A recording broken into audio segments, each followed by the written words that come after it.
And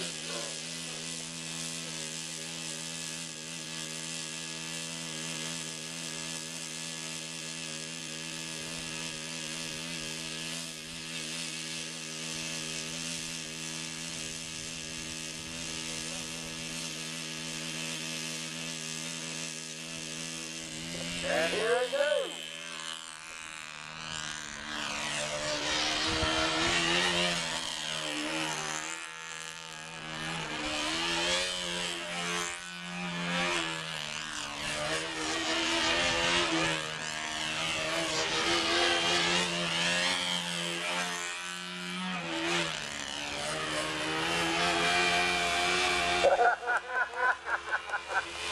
And there is a control line airplane actually hovering.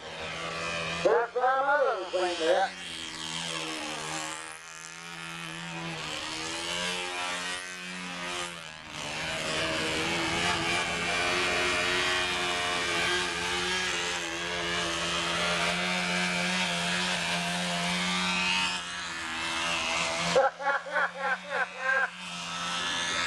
Ladies and gentlemen, to y'all that don't know, this is an excellent way it's getting into runway aviation.